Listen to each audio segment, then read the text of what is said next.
you have invited me here, give a sort of a presentation of some major ideas within the field of criminology, and I'm very grateful for that.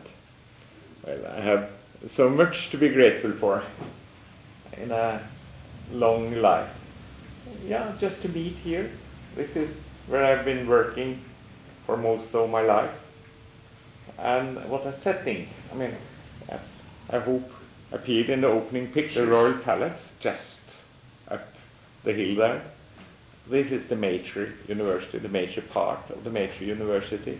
We have the National Theatre across the street. And this watch, or clock, or whatever you call it in English, that is the one, maybe the most famous in Norway.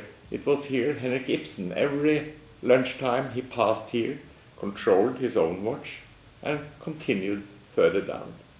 So we are in a way in the center, and then an additional pleasure for a social scientist. We are also living in a very small society. It is in a way possible to overview this society. I'm not so fond of reading books as I am fond of reading societies. And here is a society that is possible to in a way get a grasp of, try to understand the major features of this society, and try to pay back my debt to this society by describing it to the utmost of my abilities. In that description, to me, it has always been very important to try to reach other people, ordinary people, as many as possible. And that means that I will have to write in and talk so simple as it is possible for me. And what is very much my experience, I try to describe what I want to describe through small histories. It's more easy to understand society through episodes, histories, than it is through abstract concepts. Some of the sociologists I am very fond of, they are good in doing that. George Casper Homans would be a typical example, telling stories about, in his case, Hilltown, that really stick to my memory, and many others. This is, to me, an important task for social scientists, to try to describe through episodes. I had also one trait in my background that might be of some importance. I was a very young man, a school child during the Second World War. We were occupied at that time, and bad things happened everywhere. I was not hurt personally, but just after the war, we started to try to find out what had happened. And after the war, we got the shocking news about particularly the destruction of unwanted groups through the Holocaust terrors.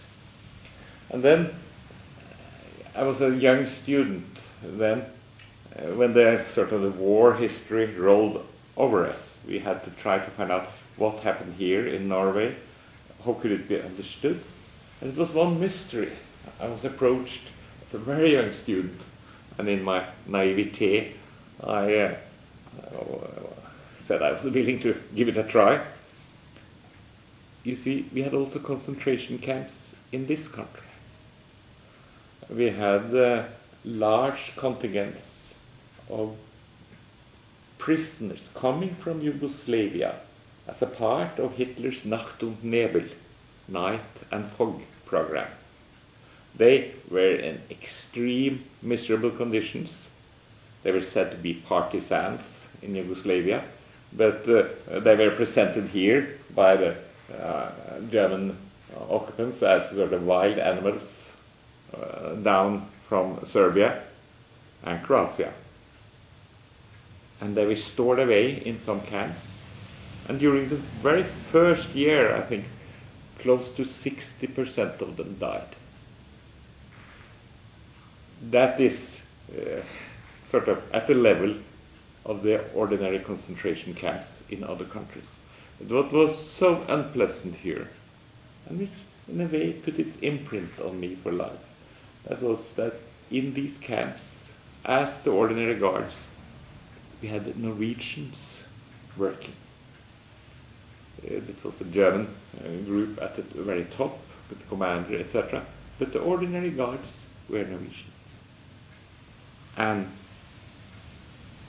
relatively many, 50 or 60, I don't quite remember now, of these Norwegians were, just after the war, sentenced for killing or maltreatment of prisoners.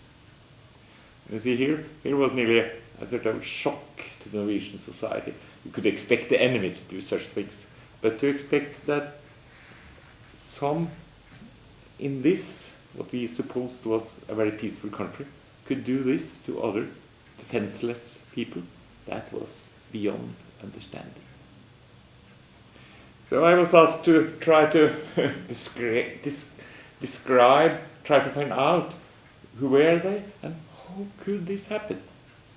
So I talked with most of those who had been sentenced, found them in prisons around in the country.